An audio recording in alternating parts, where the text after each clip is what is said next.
Pero bueno, Recording is on. por lo menos vamos a comprobar que esto es así, ¿vale? Vamos a hacer una comprobación para que no nos quedemos con mala gana. Mirad, voy a hacer una cosa. En esta celda que está aquí voy a calcular la suma de los cuadrados. Ya veis que dice, ¿no? La función sumSQ me hace la suma de los cuadrados, ¿vale? Es decir, me toma estos números, me los eleva al cuadrado y me los suma, ¿vale? Este numerito que está aquí, 120,9161, es la suma de los cuadrados de los residuos, ¿vale? Es decir, las diferencias en vertical de los puntos a la recta elevadas al cuadrado y sumadas para todos. ¿Esto cómo nos interesa que sea? ¿Grande o pequeño? Pequeño. Pequeño. De hecho, esta recta es la que hace que esto sea lo más pequeño posible, ¿vale? Entonces, lo voy a copiar aquí abajo, 120,916, voy a escribir 1876, ese es el valor que nos ha dado. Y ahora, mirad, el libro lo que nos dice es, si yo calculo la pendiente y la ordenada, la B y la A, con estas fórmulas que os doy, estas dos que están ahí, que son las que aparecen en el libro, y me da esta pendiente y esta ordenada, me dice, mira, la ordenada es menos 134 y la pendiente es 1,19. Esta es la recta, ¿no? La recta sería I igual a menos 134 más 1,19 por la altura, en este caso, que es la variable X. Bueno, pues con esos valores, nos dice el libro, que consigue que esta suma sea lo más pequeña posible. Bueno, pues vamos a ver, vamos a hacer una cosa, vamos a jugar un poco, vamos a cambiar los valores. Yo he hecho los cálculos y me ha dado 1,19, ¿vale? Pero vamos a jugar y en vez de 1,19 voy a poner 1,20, que es otro valor distinto. Voy a hacer que la pendiente sea un poquito mayor, ¿vale? Y vais a ver qué le pasa a esa suma de cuadrados. Mirad lo que le pasa. Fijaos que era 120,916 y habéis visto, la he cambiado y ¿qué le ha pasado? Que hay mayor distancia entre los puntos. Ha subido. La suma de cuadrados de residuos se ha hecho mayor. Ahora los residuos en general son mayores de lo que eran antes. Y alguien me puede decir, eso es porque lo has cambiado de 1,19 a 1,20. Seguro que si lo tiras para el otro lado, en vez de 1,19 pones 1,18, seguro que mejora. Vamos a ver, 1,18. Mirad lo que le pasa a la suma de cuadrados de residuos. Pues sería igual. Era 120,916 y ha pasado a ser 121,29. ¿Qué le ha pasado? También. Que ha crecido. Ha crecido. Es decir, he tocado la B un poquito del valor que nos dice el libro que es el mejor y los residuos en su globalidad se han hecho más grandes. ¿Lo veis? Sí. Vale, vamos a seguir jugando. Voy a dejar la B donde estaba. Ahora voy a jugar con la A. En vez de menos 134,94 voy a poner menos 136, ¿vale? Menos 136. A ver qué pasa. Mirad, ¿qué le ha pasado a la SCR? Era 120,916 y ha pasado a 131. Ahí va, qué lío. Ha crecido, ¿lo veis? Sí. Ha crecido. Y ahora voy a hacer ya el último cambio. Alguien me puede decir, seguro que es porque lo has llevado hacia abajo. Llévalo hacia arriba. A ver si en vez de menos 134 pues menos 132. ¿Vale? Vamos a poner menos 132, a ver qué pasa. Mirad lo que le pasa a la suma de cuadrados de residuos. ¿Lo veis? Ahora. Ha crecido. ¿Lo veis? Sí. ¿Lo veis? Luego, entonces, aunque el libro no nos justifica nada, es verdad que con estas fórmulas, con esta fórmula de A y esta fórmula para B, para la pendiente y la ordenada, encontramos la recta que hace que exactamente se haga lo más pequeña posible la suma de los cuadrados de las distancias en vertical entre los puntos y la recta. ¿Vale? El libro no explica por qué. La verdad es que la explicación no es corta, es una explicación que requiere un rato. Y para alguien que tenga interés, pues aquí lo tenéis. Aquí os he dejado 4 vídeos. Genial, gracias. Que dice, ¿de dónde salen las fórmulas de A y de B? Pues aquí las tenéis. 4 vídeos en los que se explica de dónde salen las fórmulas de A y de B. Ya digo que no es algo que esté al nivel del curso. Es decir, aquí hay derivadas, derivadas parciales, hay ecuaciones, hay matrices. Es decir, hay un proceso en el que se explica por qué aparecen esas fórmulas de A y de B, ¿vale? Pero la idea es que, bueno, lo que dice el libro es correcto, aunque no da explicación, pero es correcto. Entonces, quedémonos con esa idea, que estamos buscando encontrar la recta que pasa lo más cerca posible de los puntos, que esa idea en realidad se operativiza, como os digo, la recta que pasa lo más cerca posible de los puntos es la recta que deja una suma de cuadrados de distancias en vertical de puntos a recta que sea lo más pequeña posible y que esa recta la obtenemos aplicando estas fórmulas que están aquí. Entonces, una vez que lo sabemos, esto es tirado, no tiene nada, porque ¿qué tengo que hacer para calcular la pendiente? Pues ya está, ¿no? Si sé la correlación, sé la varianza de y sé la varianza de x, pues ya está. La pendiente será, pues eso, la correlación que la tenemos aquí, 0,9765 multiplicada por la desviación estándar de y, que es la raíz de esto, entre la varianza, entre la desviación estándar de x, que es la raíz de eso otro. Y me dice que la pendiente es 1,1947 y ya está. 1,1947 grados No, 1,1947 es la pendiente, el valor de la pendiente. Es decir, en la ecuación y igual a a más bx, el valor de b es 1,1947. Que quiere decir que por cada centímetro que crece la altura, el peso crece en 1,194 kilogramos.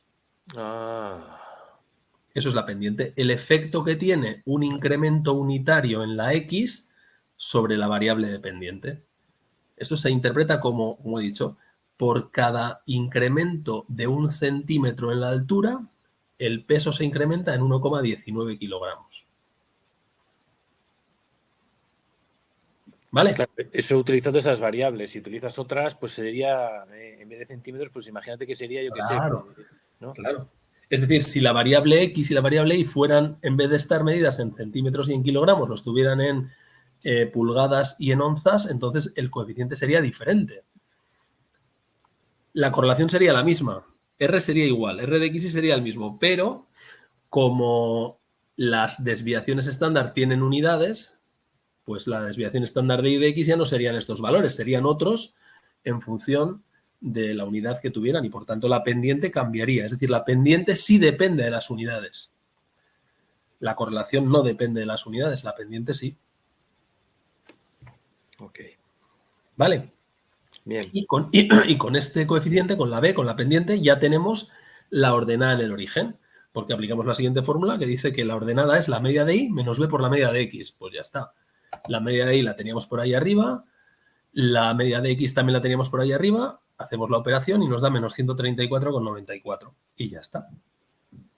Y ya tenemos la ecuación de la recta. La recta en este caso es y igual a menos 134,94 más 1,19 por la altura. ¿Sí? Que es exactamente esta recta que estoy representando ahí. Esa recta roja es exactamente la recta que tiene esa ecuación. Y ya veis que se acerca muy bien a los puntos. Vale, ¿cómo vamos hasta aquí? Pues yo creo que bien.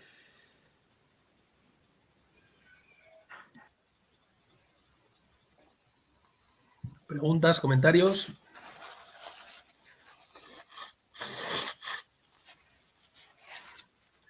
Bueno, pues entonces vamos a continuar. Continuamos, veamos. Entonces, ¿ahora qué podemos hacer? Bueno, pues vamos a construir estas dos columnas que nos quedan aquí, ¿no? La columna que hemos llamado peso estimado y la variable, perdón, la columna que llamamos residuos o que el libro llama errores. Vale, ¿cómo calculo los pesos estimados? Hombre, si yo ya tengo la ecuación y sé que la y es igual a el valor de a más el valor de b multiplicado por x, ¿cuál será el peso estimado para una persona que pesa, perdón, para una persona que mide 152 centímetros? ¿Cuál será el valor estimado de y? Que es el peso. La y estimada para el primer individuo. Pues a la x sustituyes por 152 y haces la Eso es, ecuación, ¿no? voy a la ecuación que tengo aquí, voy a copiarla, para que no... Vamos a ponerlo así. Nos ha quedado que a es... A ver si consigo verlo todo. Necesitaríamos una pantalla como 1000 veces más grande, ¿verdad? Pero bueno, eso que tenemos. Sí. así que no nos vamos a quejar. Voy a poner aquí la ecuación y es igual a menos 134, aunque no ponga todos los decimales, se entiende que estamos usando todos, ¿vale? Más 1,194 multiplicado por x, ¿vale? Esa es la ecuación. Entonces, ahora ya lo voy a hacer más grande, ¿vale?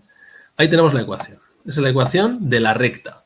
Entonces, si yo ahora quiero estimar el peso del primer individuo, pues lo único que tengo que hacer es sustituir su altura en esta ecuación. Por tanto, el peso del primer individuo, este numerito que aparece aquí, será menos 134,948 más todos los decimales que tengamos, más 1,194 más los decimales que tengamos, multiplicado por la variable x, que es la altura de este sujeto. Y eso me da 46,65. Es decir, ¿este 46,65 qué es? Pues es el resultado de tomar para este primer individuo, que es este que está aquí, que mide 1,52, veo qué valor me da en una recta. Luego es justamente el valor de la recta que está debajo. Si yo proyecto ese punto en vertical, si lo dejo caer hacia abajo por efecto de la gravedad, el punto donde ese lugar de la recta, donde ese punto toca la recta, es el valor 46,65. ¿Se entiende esto? Sí. Sí. Vale, eso es el valor 46,65. ¿Y qué es el residuo? Pues el residuo es lógicamente la diferencia que hay entre dónde está el punto y dónde está el punto que está en la recta justo debajo de ese punto. Es decir, qué distancia hay en vertical desde el punto hasta la recta. Eso es lo que mide el residuo. Luego, en este caso particular, el modelo me dice, esta persona que mide 1,52 debería pesar 46 kilos, según el modelo que tengo aquí, pesa 52, luego le sobran, entendedme, le sobran según este modelo, le sobran 5 kilos, ¿no? Está 5 kilos por encima de lo que cabría esperar, según este modelo, ¿vale? Vamos con el siguiente. Este, por ejemplo, que está aquí, ¿quién es? Pues es alguien que mide 1,60, o sea, que debe ser este que está aquí. Es el individuo. ¿Cómo calculo el valor de la recta? ¿Qué me dice la recta para este señor? Pues me dice, mira, si yo sustituyo 160 en esta ecuación, el valor que me da es 56,21. Eso es lo que me da la recta. Y este señor pesa 56. Bueno, pues si la recta me dice 56,21, es decir, el modelo estima 56,21 y la realidad es 56, hay un residuo negativo. Este señor pesa menos de lo que dice el modelo. ¿Cuánto menos? Pues 212 gramos. Por eso el punto está prácticamente encima de la recta. Si hiciéramos zoom ahí, veríamos que el punto está un poquito por debajo. ¿Vale? Pero prácticamente el residuo, pues en este caso, es despreciable. ¿Vale? Y así con todos. ¿De acuerdo? Y realmente ninguno está en el centro de la No red. hay, el modelo no ha acertado exactamente con nadie, Vale. pero globalmente se ha acercado lo más posible a todos. Si no sería uno, ¿o qué? ¿Perdón? Si hubiera una... Si tocaran los puntos muchos en el centro de la recta, ¿sería uno el valor de la covarianza? Fíjate, si los puntos estuvieran todos perfectamente encima de la recta, entonces la correlación sería más 1 si fuera creciente o menos 1 si fuera decreciente. Vale, según ¿cómo se llama? La dirección de hacia arriba, hacia abajo. Eso es, según si es creciente o decreciente. Es decir, correlación más 1 o menos 1 significa que los puntos están todos encima de la recta, que no hay residuos. La correlación perfecta, ¿no? Correlación perfecta, la relación lineal perfecta. Y en la medida en que los puntos no estén encima de la recta porque la relación no es tan lineal, pues la correlación se va acercando más a cero. En este caso, como los puntos están muy cerca de la recta óptima, la correlación es muy alta, es más 0,97, que es una barbaridad. Esto en la vida real es muy extraño. ¿Vale? Sí. Perfecto. Bueno, pues fijaos, los residuos, que los tenemos aquí, tienen una particularidad y el libro nos lo dice. Nos dice, mira, los residuos tienen que sumar 0. Siempre suman 0. Es decir, la media es 0. Siempre suman 0. Y la media, por supuesto, como suman 0, su media también es 0, claro. Es decir, los residuos, hay algunos puntos que van a quedar por encima, otros van a quedar por debajo de la recta y se compensan. Si hay algunos por arriba, tiene que haber otros por abajo. Y además en la misma cuantía global, ¿vale? Por eso no podemos simplemente sumar los residuos, porque como hay algunos positivos y negativos y se compensan, tenemos que hacer el cuadrado, por eso hemos dicho que la recta era la que minimizaba la suma de los cuadrados de los residuos. Hacemos eso para evitar que se compensen unos con otros, ¿vale? Pero los residuos siempre, siempre, siempre van a sumar 0. Y por tanto, la media de los residuos también va a ser siempre 0. ¿Bien hasta aquí? Sí. Sí. Perfecto. Bueno, seguimos. ¿Qué más cosas nos cuenta el libro? Ya poquitas cosas más. Nos habla de el error cuadrático medio, del cual ya hemos hablado. Realmente, fijaos, esto que llama el libro el error cuadrático medio es lo que yo he llamado la suma de cuadrados de residuos. La varianza. Claro, la suma de cuadrados de residuos es 120,916. Bueno, pues si calculo el promedio de los residuos al cuadrado, eso es el error cuadrático medio. O sea, sería, en lugar de la SCR, la suma de cuadrados de residuos, sería la media de los cuadrados de los residuos. Lo que llama el libro, lo voy a poner aquí, lo que el libro llama el error cuadrático medio, el ECM, error cuadrático medio, es el promedio de los cuadrados de los residuos. Es la fórmula de la varianza. Sí, sí, claro, es que en realidad es la varianza de los errores, es exactamente lo mismo, porque como la media es 0, pues es exactamente lo mismo. Y es la varianza de los residuos. Pero si hemos dicho que la media del error es 0, al cuadrado sigue siendo 0 y por lo tanto está restando 0, ¿no? Claro, esto sobra. En esta fórmula, esta parte de aquí está de más. Porque esto siempre es 0. O sea, que es como redundante, ¿o qué? No, es para que veamos, es para hacernos ver que esto es la varianza de los errores. Es para fastidiar. No, a ver. Esto yo creo que tiene un fin pedagógico, creo. Fijaos, lo que nos está diciendo aquí es el error cuadrático medio es la varianza de los errores. Y entonces nos planta aquí la varianza, la fórmula de la varianza, ¿os acordáis? Sí. Promedio del cuadrado menos cuadrado del promedio. Lo que no nos dice, lo que no añade y debería añadir, a mi parecer, es que esta parte de aquí, por definición, siempre es 0, porque es la media de los errores o de los residuos, que siempre es 0. Entonces, esto al cuadrado es 0. Con lo cual, ¿en qué se transforma? Pues se transforma en el promedio de los cuadrados de los residuos.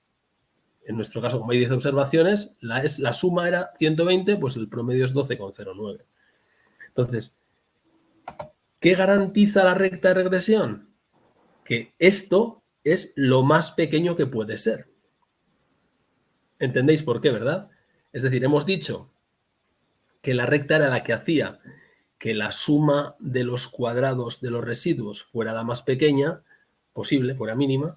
Luego, si hemos minimizado la suma, también hemos minimizado el promedio. Está claro, ¿no?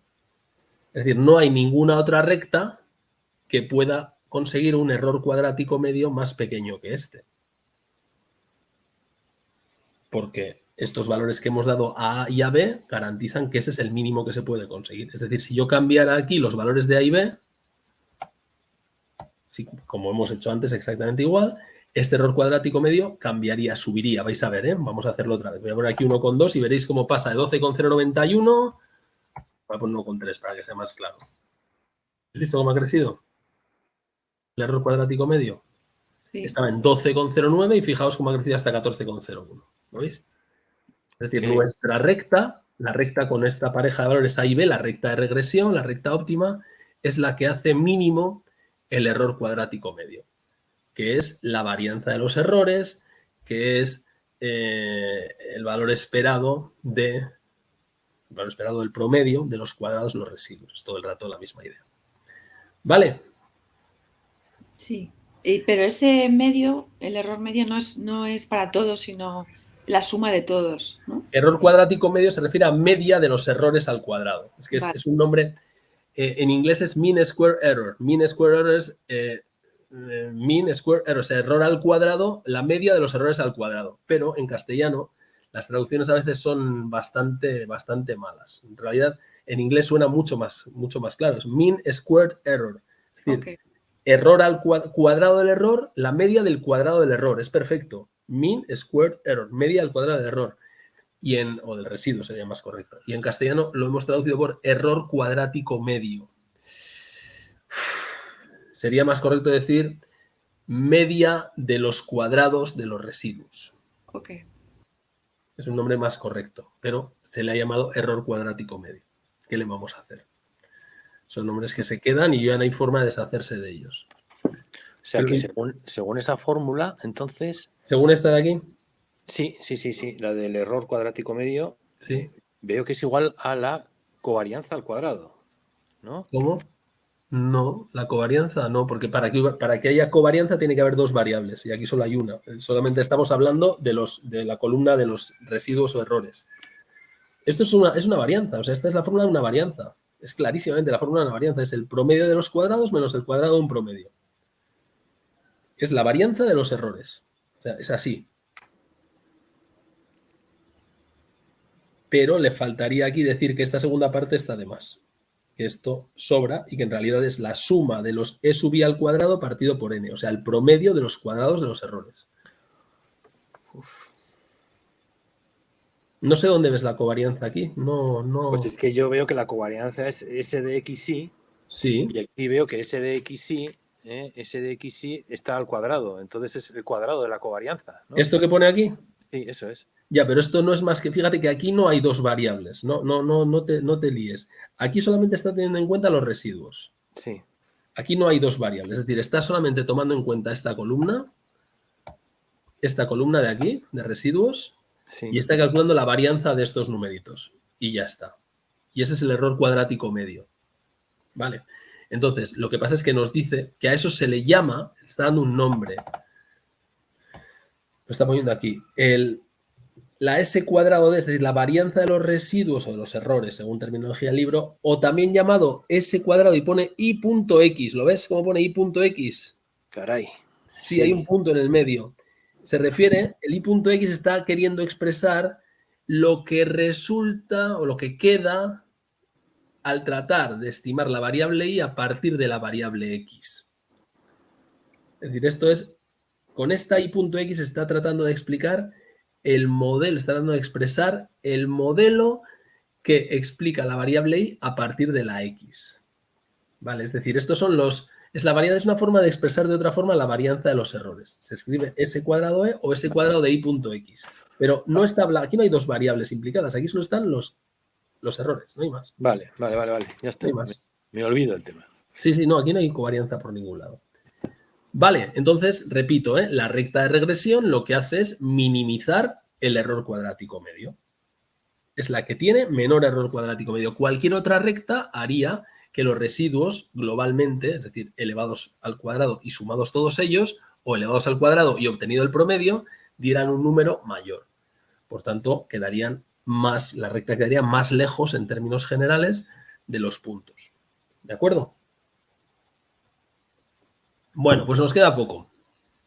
Nos queda otra idea importante que es el coeficiente de determinación. Vale, el libro lo presenta, lo define de una manera y luego en una propiedad nos dice que resulta que pasa una cosa, ¿no? Fijaos, me explico. El libro nos define el coeficiente de determinación así. Dice, el coeficiente de determinación es directamente la correlación elevada al cuadrado. Y es lo que nos cuenta. Y luego nos da una propiedad que es esta. Nos dice, oye, ese coeficiente de determinación en realidad es la S cuadrado de I estimada partido de la S cuadrado de I. Pero esto nos lo da como una propiedad y esto nos lo da como la definición. Y esto no es correcto. Es decir, la definición de R cuadrado, de coeficiente de determinación, es esta que está aquí abajo. Y lo que ocurre es que en el caso particular de la regresión lineal simple, el coeficiente de determinación coincide con la correlación al cuadrado. Entonces, yo lo que voy a tratar es de explicaros qué es. ¿Vale? ¿Cómo se calcula? Muy fácil. Si yo sé la correlación, ya está. Cojo la correlación, la elevo al cuadrado y tengo el coeficiente de determinación, R cuadrado de XY. O sea que, para calcularlo, sería tan sencillo como sé que la correlación es 0,976, lo elevo al cuadrado, eso me da 0,95 y ya tengo el coeficiente de determinación. Vale, eso es la forma de calcularlo más rápida. Pero, ¿qué es el coeficiente de determinación? Bueno, pues se trata de ver, bueno, y nos dicen que el coeficiente de determinación mide qué parte de la varianza o de la variabilidad o de los cambios que hay en la variable y quedan explicados por la variable x, ¿vale? Y es una buena explicación. ¿Qué parte, en este caso, qué parte de los cambios que se dan en el peso de las personas vienen explicados por cambios en su altura? Eso es lo que mide el coeficiente de determinación. Bueno, fijaos, una definición más fina del coeficiente de determinación es la que nos da esta fórmula que está aquí. Perdonad, que me he ido donde no era. Esta fórmula que está aquí abajo, que nos dice, miradlo, dice el coeficiente de determinación R cuadrado de XY es el cociente de dos varianzas. La varianza de Y está en el denominador y la varianza de las estimaciones de Y, que están en el numerador, ¿vale? Entonces, vamos al gráfico que tenemos aquí arriba. Y os pregunto, mirad el gráfico. ¿Lo veis, verdad? Sí. Bien, entonces, se trata de lo siguiente. Mirad los puntos que están en azul. Y mirad su posición en vertical, ¿vale? No me importa si están a la derecha o a la izquierda. Simplemente quiero que miréis si los puntos están más arriba o más abajo, ¿vale? Y sabéis que la varianza mide el grado de heterogeneidad, ¿no? La varianza mide la cantidad de cambios, si hay muchas diferencias o no hay muchas diferencias. Entonces, mi pregunta es, respecto a la posición en vertical de los puntos, ¿vale? Respecto a su posición en vertical, ¿dónde hay más diferencias en las posiciones en vertical? ¿Entre los puntos que están en azul o entre los puntos rojos correspondientes a las proyecciones de los puntos azules a la recta? Es decir, ¿qué es más heterogéneo? ¿Las puntuaciones del peso real o las puntuaciones de las estimaciones del peso? ¿Dónde hay mayor heterogeneidad? Yo creo que en las estimaciones, ¿no? Mayor en las estimaciones. Yo creo que es más heterogéneo, ¿no? Más heterogéneas las estimaciones. Sí. Yo no veo los puntos rojos que dices, Juanjo. No, Perdón. los puntos rojos no están, o sea, no los ves porque no están. Es que he salido, perdona, a lo mejor las has explicado. No, voy a hacer que estén, un segundito. Voy a hacer que aparezcan los puntos rojos, un momentito. Vamos a ver.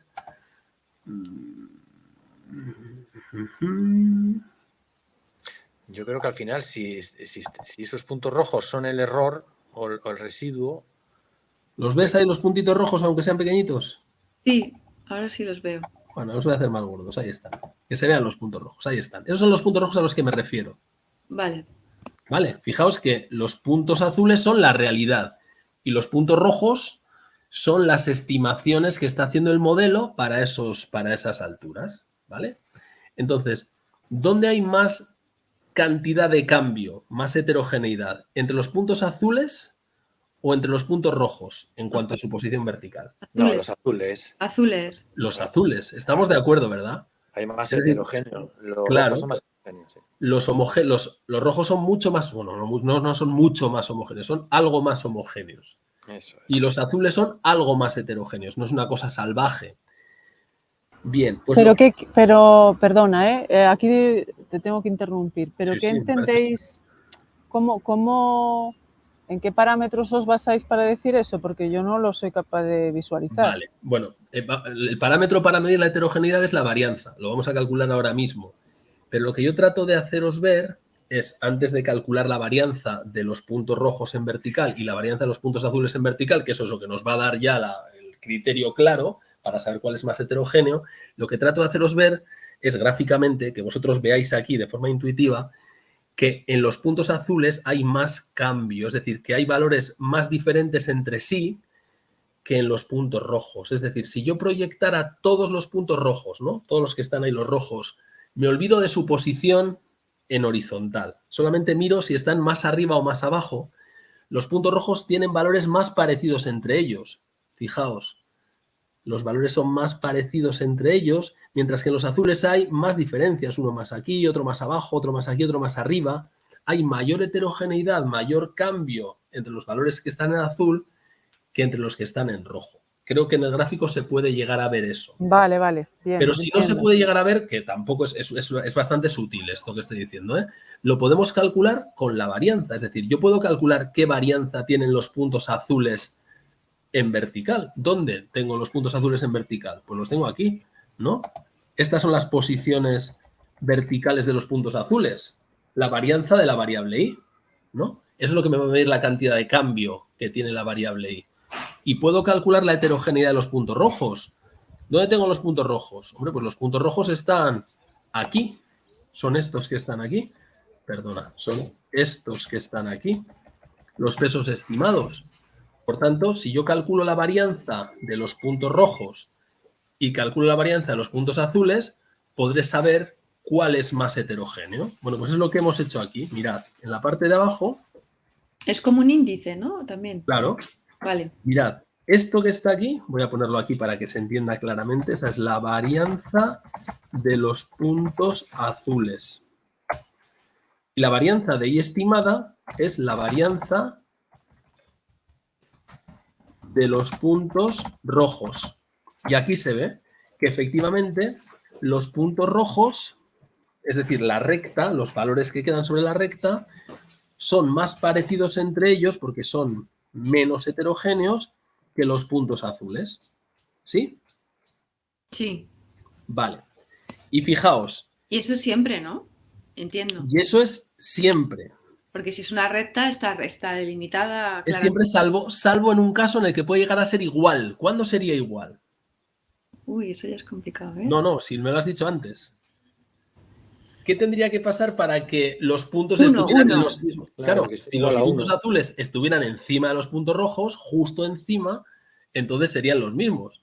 Y habría exactamente la misma variabilidad en los puntos azules que en los puntos rojos. ¿Vale? 1 o menos 1. 1 o menos 1. Ah, verdad, sí, menos 1 también. Eso es, o creciente o decreciente, ¿vale? Entonces, y lo mágico de esta historia es, ¿sabéis cuál es la diferencia entre la varianza de los puntos azules y la varianza de los puntos rojos? No me digas que 0, ¿eh? Pues es justo, no, 0 no. ¿Sabéis que son diferentes? ¿No? Es la varianza de los errores. Es justamente el error cuadrático medio. Claro. El error cuadrático medio. Y aquí lo vemos en este ejemplo. O sea, nos dan esta fórmula en el libro. Dice, mira, la varianza de la i, es decir, la varianza de los puntos azules es la varianza de los puntos rojos más el error cuadrático medio. Pues aquí lo tenemos. Si sumo la varianza de los puntos rojos y la varianza de los errores, me queda el error cuadrático. Perdón. Si sumo a la varianza de los puntos rojos, la i estimada, le sumo el error cuadrático medio, me da la varianza de los puntos azules. Y esto es así siempre. Es decir, los puntos, la variable original, el peso verdadero, tiene más varianza que el peso estimado. Y la diferencia en varianzas es el error cuadrático medio. Pero fijaos que como nosotros hemos hecho, y esta es la historia que hemos conseguido, como hemos conseguido que el error cuadrático medio sea lo más pequeño posible, ¿sí, no? ¿Os acordáis de esto? Entonces, ¿qué hemos conseguido? Claro, si el error cuadrático medio es el más pequeño que puede ser y los puntos los azules tienen la varianza que tengan, ¿qué habremos hecho con la varianza estimada, la varianza de i estimada? Si hemos minimizado esta parte, ¿qué le ha pasado a esta otra? Pues que está más próxima a 1 y a menos 1, ¿no?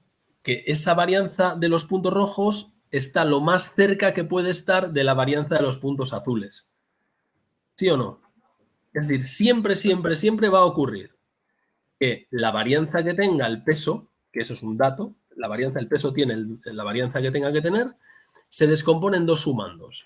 Una parte es la varianza de las estimaciones que nosotros hacemos y otra parte es la varianza del error. ¿Estamos de acuerdo? Sí. Vale. Y nosotros, con la recta que hemos encontrado, nos ha dicho el libro, que hemos hecho que esta parte que tengo aquí resaltada, este 12,09, sea lo más pequeño posible. Por tanto, si esto es lo más pequeño posible y esta parte de aquí es la que es, ¿qué hemos hecho con la recta? Pues hemos conseguido que esta parte de aquí sea lo más grande que pueda ser.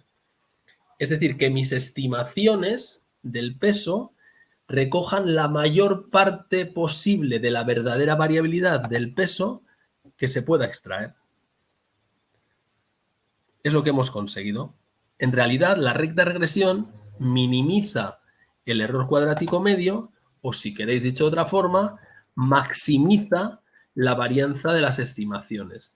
La acerca todo lo que se puede a la verdadera varianza de la variable que quiero estimar. ¿Y qué mide el R cuadrado? Pues qué proporción de esta varianza total hemos conseguido explicar a través del modelo. Es decir, el coeficiente de determinación, este R cuadrado, es la división entre la varianza de los puntos rojos entre la varianza de los puntos azules.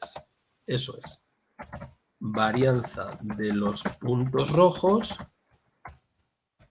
dividido entre la varianza de los puntos azules. Y esto es una proporción, entiendo. Entonces, es una proporción, va entre 0 y 1. Entonces esto lo que te da es un 95%. Un 95%. Esto significa que de la variabilidad en el peso, de los cambios, de las diferencias que hay entre las personas de nuestro colectivo en la variable peso, un 95% queda explicado por un modelo lineal basado en la altura. La altura es capaz de explicar el 95% de los cambios que se dan en el peso de las personas. Y hay un 4,70, un 4,65%, lo que falta hasta el 100 o hasta 1, que se debe a otros factores distintos. ¿Vale? Eso es el coeficiente de determinación. Es qué proporción de la varianza de la variable dependiente hemos conseguido explicar a través de nuestro modelo.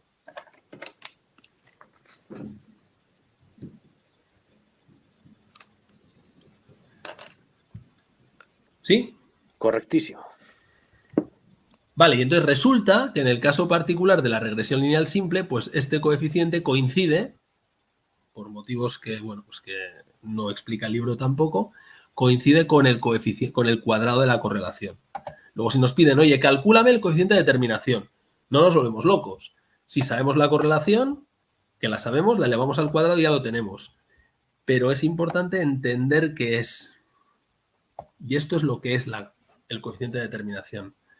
Es qué parte de la variabilidad de la y ha quedado explicada por la variable x en este caso. Y claro, nos damos cuenta, decimos, vamos a ver, si la relación fuera perfecta, vuelvo al gráfico de arriba, si los puntos azules estuvieran justo encima de la recta, coincidieran con los rojos, obviamente la variabilidad de los azules y de los rojos sería la misma, ¿no? Y por tanto R cuadrado, el coeficiente de determinación, valdría 1.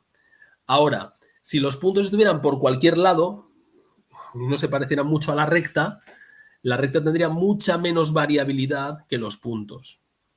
Por tanto, los errores tendrían muchísima varianza y el R cuadrado, el coeficiente de determinación, sería pequeño. ¿Sí? Sí. Sí, estaba pensando qué ocurriría si no hubiera tanta relación, etcétera. Sería... Claro, si no hubiera tanta relación, imagínate, los puntos no forman una línea más o menos recta como aquí, sino que están por todas partes. Bueno, ajustamos la mejor recta. Vale, la recta la ajustamos porque una recta siempre vamos a poder ajustar a una recta, a cualquier conjunto de puntos. Vale, pero la recta y los puntos irían cada uno por su lado. Por tanto, en la recta habría muy poquita variabilidad, los puntos estarían, pues bueno, los puntos de la recta estarían en su sitio, pero los puntos azules estarían por todas partes y, por tanto, con una enorme variabilidad. Luego, en ese caso particular, ¿qué ocurriría? Pues si el modelo fuera muy malo, si no hubiera una relación lineal fuerte, la varianza de y sería muchísimo mayor que la varianza de y estimada. Y, por tanto, el R cuadrado sería muy bajito y la varianza de error sería muy grande. Al fin y al cabo, aquí estamos diciendo, oye, mira, ¿cómo se explica por qué las personas tienen diferente peso, ¿no? Primero estamos diciendo, oye, ¿los pesos son diferentes? Sí. ¿En cuánto se puede evaluar la diferencia de peso en las personas? En 260,41 kilos al cuadrado, ¿vale? ¿Y cómo puedo explicar eso? Pues mira, de esos 260,41 kilos al cuadrado, de la varianza del peso, 248 los puedes explicar por su altura y 12 no los puedes explicar con este modelo. Entonces, si el modelo es bueno, este valor de aquí se acercará mucho a 260. Y si el modelo es una porquería, pues esto se acercará poco a 260 y en consecuencia esto será muy grande. Al final estamos repartiendo explicaciones de la variabilidad o de la heterogeneidad de la variable dependiente. ¿Quién nos explica por qué las personas tienen distinto peso? Pues mira, la altura en 248 puntos de 260 y el resto pues nos dejan 12 puntos sin explicar. No está nada mal, ¿eh? Que una sola variable explique tal proporción de la variabilidad está muy, muy bien. Esto es un modelo que en la vida real no se suele dar. Y pregunto, ¿esto se puede hacer con muchas más variables o ya? Claro, ese es el siguiente punto del que trata el libro. Dice, bueno, vamos a ver, si yo ahora me paro aquí, pues digo, bueno, tengo un modelo con una sola variable, una regresión lineal simple, pero yo podría añadir más variables, ¿no? Porque si yo quisiera estimar el peso de una persona, además de su altura, podría considerar su edad, su dieta, su, yo qué sé, ¿no? Su composición corporal, su perímetro abdominal, yo que sé, un montón de variables. Si yo añado más variables explicativas a mi modelo mejorará.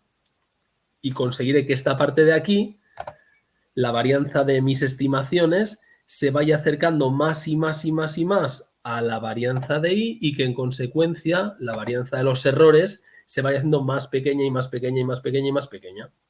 ¿Y cómo los representas en un diagrama? Claro, entonces, claro, aquí no hay free lunch, no hay nada, Vale. no hay nada gratis.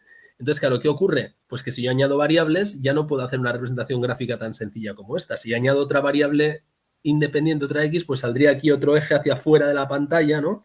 Tendríamos la altura y yo qué sé, y el perímetro abdominal. Y los puntos estarían, en vez de en 2 dimensiones, estarían en 3 dimensiones. Y ya no tendríamos una recta de regresión, sino que tendríamos un plano de regresión. Y ya no habría 2 coeficientes A y B, sino que habría un A, un B1 y un B2. Eso se representa, imagino, con software, ¿no? En un ordenador. Bueno, O también a mano, se puede. Hasta 3 dimensiones lo puedes representar con un ordenador a mano como quieras, pero ya a partir de 3 dimensiones ya no lo puedes dibujar. Claro. No lo puedes dibujar, pero lo puedes ver en tu cabeza, ¿no? Al final ya no será una recta, no será un plano, será un hiperplano de regresión, que tendrá en vez de 2 coeficientes AB, pues tendrá A, B1, B2, B3, B4, BK, los que tenga. Y el modelo se complicará más, pero en esencia es la misma historia. Es decir, al final tendrás un modelo lineal, una línea recta, un plano, un hiperplano, todos son modelos lineales que tratarán de estimar el peso, que se irán acercando cada vez más a los verdaderos valores del peso, que por tanto tendrán residuos más pequeños, que harán que el error cuadrático medio se vaya reduciendo y en consecuencia que en este análisis de la varianza que estamos haciendo aquí, esto es un análisis de la varianza, pues esto permanece constante porque esto es la variabilidad del peso, pero que esta parte de aquí, la parte que estimamos, se vaya pareciendo cada vez más y más y más y más y más a la verdadera varianza de los puntos azules y que por tanto el error cuadrático medio se vaya haciendo más pequeño y más pequeño y más pequeño. Es decir, cuanto más complejo sea el modelo, cuanto mayor sea el número de variables que añadimos, variables explicativas, mejor será el modelo en términos de proporción de varianza explicada, es decir, la R cuadrado se irá acercando cada vez más hacia 1. Explicaremos todo, lo cual necesariamente no es bueno, ¿eh? No es necesariamente bueno. Quiero decir, a lo mejor prefiero un modelo con una variable y que me explique el 95% que un modelo que tenga 7 variables y me explique el 99%. ¿Se entiende por qué, no? Sí. Claro, un modelo con 7 variables explicativas es un modelo muy complejo que requiere mucho esfuerzo de medición, ¿no? Si yo tengo que predecir el peso de alguien y para eso necesito conocer la altura, perímetro del brazo derecho, del izquierdo, del muslo derecho, del muslo izquierdo, del tobillo derecho, del tobillo izquierdo, yo qué sé qué cuántas cosas más, y eso me permite mejorar la predicción un poco, a lo mejor digo, mira, déjate de historias, que con la altura ya tengo un R cuadrado de 0,95 y con esto me vale. Vale. Pero efectivamente esto se puede complicar. Y el libro nos abre una puertita y nos dice, oye, hay modelos de regresión lineal múltiple y nos aparece una fórmula por ahí en la que nos dice cómo calcular el R cuadrado en el caso de que tengamos 2 variables explicativas. Yo ni voy a entrar ahí porque es que realmente, bueno, pues si cae un ejercicio de eso, pues se aplica la fórmula y ya está. Pero es que, claro, y si hay 3, pues la fórmula sería otra, y si hay 4, la fórmula sería otra, entonces no tiene mucho sentido. Hay una fórmula general que se utiliza sea cual sea el número de variables explicativas, pero claro, requiere matrices y por eso el libro no entra, ¿no? Entonces nos abren una puerta, nos ponen una fórmula y no nos cuentan nada más. Entonces, pero efectivamente, como has preguntado, sí, esto se puede complicar muchísimo añadiendo más variables. Y si estáis interesados, pues vamos, por ahí tenéis una playlist que os puedo compartir en la que se explica todo esto con mucho detalle. Además, también interpretar esta fórmula a la hora de hacer los ejercicios es que no es nada sencillo. Porque tienes dos variables X que explican o que predicen una variable Y. Entonces, tienes ahí una tabla de 3×3. Entonces, sí, ahí, la idea está, bueno, ahí la cuestión, lo que trata de transmitir el libro es que si yo tengo un par de variables, una variable X1 y una variable X2, y ambas, cuando están solas, me dan un R cuadrado, imagínate, ¿no? La variable Y con la variable X1 tiene un R cuadrado de 0,4 y la variable Y con la X2 tiene un R cuadrado, un coeficiente de determinación de 0,6. Pues alguien podría decir, hombre, pues si tengo un modelo que tiene las dos, X1 y X2, pues si una 0,4 y la otra 0,6, pues entre las dos me explicarán el 100%, ¿no?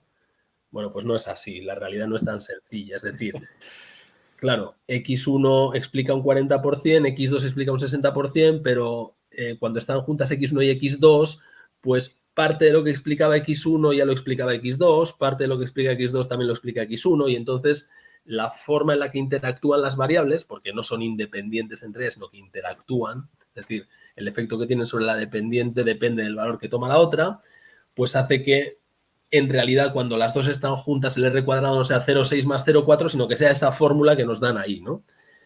Pero vamos, ya digo que pues aplicar la fórmula y adelante. No sé si más adelante hacemos alguna sesión de ejercicios, ya haremos algún ejercicio de esos, pero vamos, que conceptualmente no tiene más historia. Okay. Bueno, en los 12 minutillos que nos quedan antes de que se nos pare el segundo vídeo, aquí hay 3 pestañas más.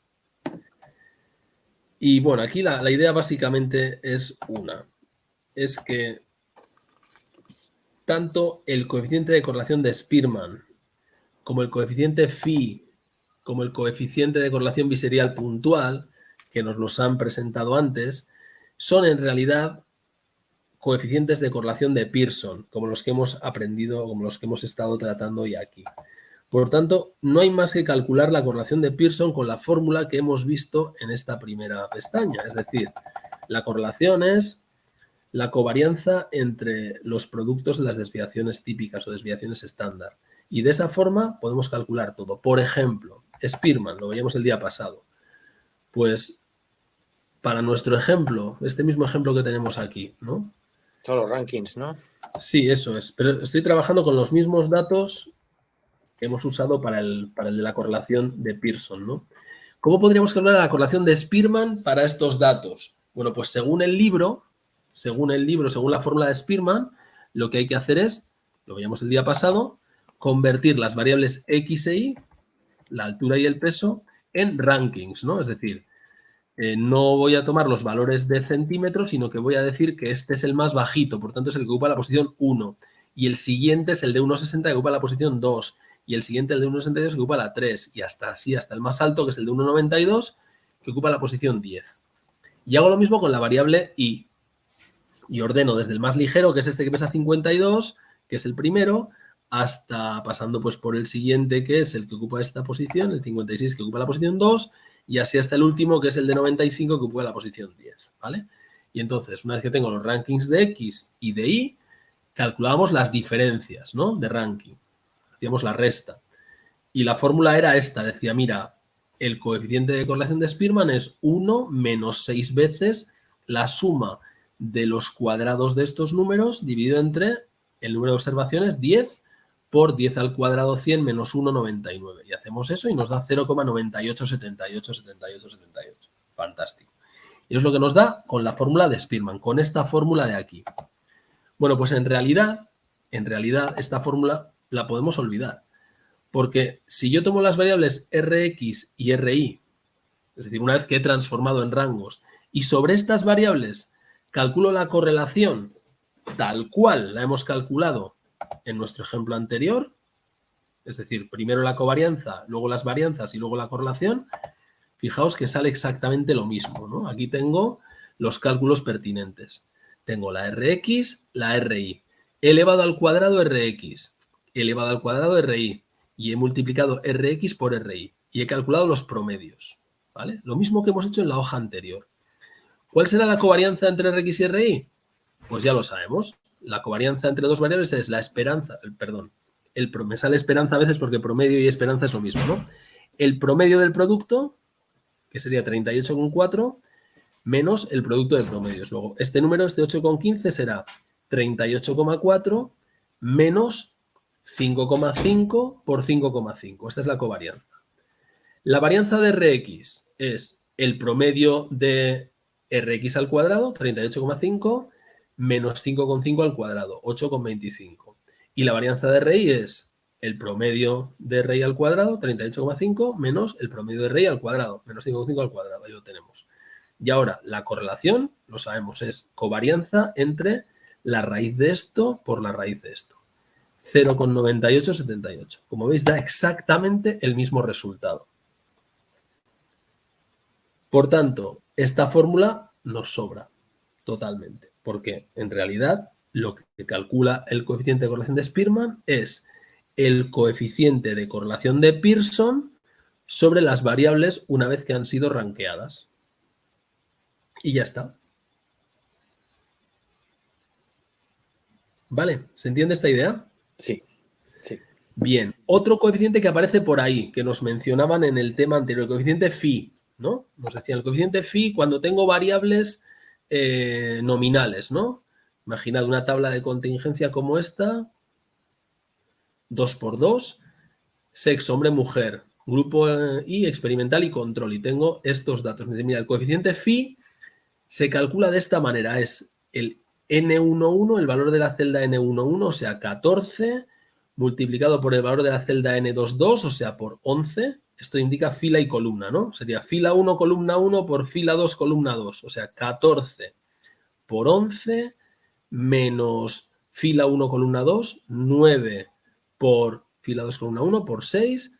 Y todo eso dividido entre la raíz cuadrada de N1 sumado, o sea, la suma de la fila 1, 23, por la suma de la fila 2, 17, por la suma de la columna 1, fijaos que esto indica columna 1, indica es sumado y me queda la columna 1, por 20 y por 20. Hago esa operación y me da 0,2528. Ese es el coeficiente phi.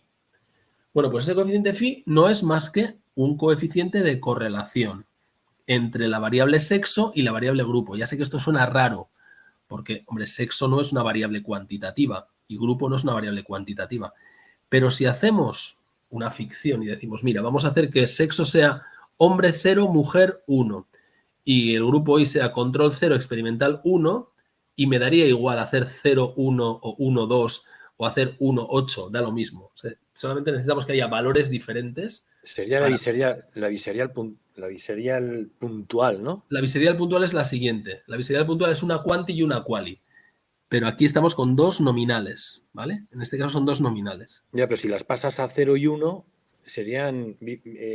No, las variables son lo que son. La variable tiene la naturaleza que tiene. Estas son nominales. Las variables son nominales. La variable sexo es nominal, la variable grupo es nominal, no hay más. Pero estamos codificándolas con números. Entonces, la correlación, el coeficiente que nos dicen en el libro que hay que calcular en este caso, es el coeficiente phi. Se calcula así. Bueno, pues realmente es lo mismo que convertir esas variables en ceros y unos. Y mirad, lo que yo he hecho aquí ha sido crear, digamos, lo que he hecho ha sido deshacer esta tabla de contingencia. He dicho, mira, hay 14 personas que son hombres de grupo de control, ¿no? Luego hay 14 que toman el valor 0 en sexo y 0 en grupo, ¿vale? Luego vienen 9 que son hombres experimental. Luego hay 9 que son 0 en sexo y 1 en grupo. ¿Veis? Luego vienen 6 mujeres, vienen 6 1-0s. 6 1-0s. Pues ahí están los 6 1-0s. Y luego vienen los 9, creo que son 1-1. ¿Vale? Es decir, he creado las variables sexo y grupo, dándoles valor 0 a los hombres y 1 a las mujeres, y 0 a grupo de control y 1 a grupo experimental. Y podríamos haberlo hecho, insisto, en vez de 0, 1, ponemos 1, 2 y saldría lo mismo. Y he calculado la correlación, como siempre, sexo al cuadrado, grupo al cuadrado, sexo por grupo, calculo los promedios, igual que hemos hecho en el ejercicio anterior, calculo la covarianza, calculo la varianza y la correlación. Y fijaos que el valor que consigo, 0,2528, es exactamente el mismo que el coeficiente phi. Moraleja, pues el coeficiente phi que nos presentaban en el tema anterior no es más que un caso particular de la correlación de Pearson. ¿Vale? Así que esta fórmula también la podemos olvidar por completo. O sea que Pearson para todo, vamos. Pearson es el jefe, es el que manda, es el que sirve para todo. Y con la correlación biserial puntual, ya ni voy a entrar, pasa exactamente lo mismo. Es decir, en el ejemplo que nos ponen en el libro, nos dan esta fórmula, calculas la correlación biserial puntual y da, según esa fórmula, y sale 0,683, y cuando calculas la correlación entre horas de estudio y sexo haciendo horas de estudio al cuadrado, sexo al cuadrado, horas de estudio por sexo y calculas covarianza, varianza y correlación, el resultado que te da es exactamente el mismo que para la correlación biserial puntual. Por tanto, una vez más, la correlación biserial puntual es un caso particular de correlación de Pearson y por tanto esta fórmula de aquí la podemos olvidar. No nos aporta nada que no nos aporte la correlación de Pearson. ¿Vale? Vale. Bueno, sesión dura hoy, ¿eh? De acuerdo. Bueno, gracias a ti, súper chula. Sesión dura. Vale, ¿alguna pregunta antes de que haremos esto? Yo tengo una pregunta sobre cuando, a ver cómo digo, relacionando esto de los con fundamentos. Sí. Entonces, cuanto más, o sea, por ejemplo, la correlación que has dicho de 0,96 del peso y la altura, ¿esto quiere decir o se puede deducir que el error interno, el error estadístico es poco? La varianza del error es pequeña. Es pequeña. Es decir, sí, si la correlación es muy alta, el coeficiente de determinación será muy alto, muy cercano a 1, y eso quiere decir que hemos sido capaces de explicar una gran parte de la variable dependiente a través de nuestro modelo. Sí. Y por tanto los factores ajenos, los factores que no hemos considerado, todos los demás que no hemos considerado, en nuestro caso aparte de la altura, pues tienen un papel reducido a la hora de explicar la variable dependiente. Vale, perfecto. Hemos reducido el efecto de los factores aleatorios, si quieres, podríamos decirlo así. Vale. Y una pregunta que me ha... Pero viene muy al caso, porque efectivamente en fundamentos nos dicen, ¿no? Cuando estamos hablando de que queremos, queremos controlar las variables extrañas, maximizar la variación de la I y controlar los factores aleatorios. Sí. Se refiere a esto. Es decir, controlar o minimizar el efecto de los factores aleatorios. Se refiere a esto. Queremos que la parte correspondiente a factores que no hemos considerado sea lo más pequeña posible. Vale. Pues gracias a todo lo que has hecho hoy me has podido... Lo veo eso ahora. Es que realmente estas dos asignaturas están muy vinculadas, claro, al fin y al cabo es todo, estamos hablando todo de datos, ¿no? De cómo analizar datos y la parte de fundamentos de investigación obviamente nos explica cómo diseñar procedimientos que nos permitan obtener datos que luego sean de calidad para poder aplicar las técnicas estadísticas adecuadas. Muy bien. Y una pregunta breve sobre lo que has dicho antes de... A ver si puedo recordarlo, porque son conceptos nuevos que no... la diferencia de los errores, ¿sabes? Lo de los puntos rojos y azules. Sí. ¿Entiendes? Eso tiene que ver con lo de los... ¿Te acuerdas que te pregunté lo de los denominadores, que eran todos iguales, aunque eran diferentes cifras? Y tú hablaste de la libertad, de no sé qué. Sí, los grados de libertad. ¿Eso es lo mismo también con...? Vamos a ver, aquí, bueno, aquí también hay un efecto, hay un problema con, bueno, hay una cuestión de grados de libertad, que es que efectivamente como los residuos tienen que sumar 0, porque eso es lo que hemos dicho, como los residuos suman 0, entonces si tú conocieras todos los residuos excepto uno de ellos, ese residuo que te falta estaría determinado. Es decir, imagínate que tienes 3 puntos y en uno el residuo es 2, más 2, en otro es más 3. Pues el tercer residuo por narices tiene que ser menos 5. Okay. Para que sume más 2 más 3 menos 5. Entonces, efectivamente, en este caso, cuando hay una variable explicativa solamente, los grados de libertad de los residuos son n-1. Es decir, hay un grado de libertad, hay tantos como observaciones menos 1. Vale, es por relacionarlo y que se me quede. Pero sí, pero vamos, no es... Bueno, es lo mismo. Es el mismo concepto de antes, pero en este caso no se ve tan claramente, porque allí el numerador, era el numerador el que coincidía, Sí. porque en el numerador estaban los residuos y era una tabla 2x2 donde solo había un grado de libertad y claro, Sí. eso hacía que los residuos fueran todos iguales o positivos o negativos. Entonces, claro, decías, ostras, ¿qué está pasando aquí? Todos son iguales. Era porque en una tabla muy pequeña solo con un grado de libertad. Solo podía haber un valor que determinaba a todos los demás. Por eso eran todos aparentemente iguales. Aquí, pues hay más valores que pueden cambiar, pero no todos pueden cambiar, solamente algunos. Luego siempre, aquí siempre hay grados de libertad por ahí ocultos de alguna manera. Vale, muchas gracias, Juanjo. Muy bien, bueno, pues nada, nos vemos la semana que viene y mañana con fundamentos, ¿de acuerdo? Martes a las 11:30, entonces. Martes a las 11:30 creo que era la siguiente, sí. Martes 11:30, probabilidad, ¿no? Aquí vamos increciendo, Eso es. Sí, Como sí, van sí. pasando los temas, vamos creciendo en dificultad. El siguiente es bonito, el siguiente es un cambio de tercio bastante claro. Entonces, el siguiente yo creo que es chulo. Vamos a ver si conseguimos explicarlo bien. Gracias, Juanjo. Hasta mañana. Bueno, pues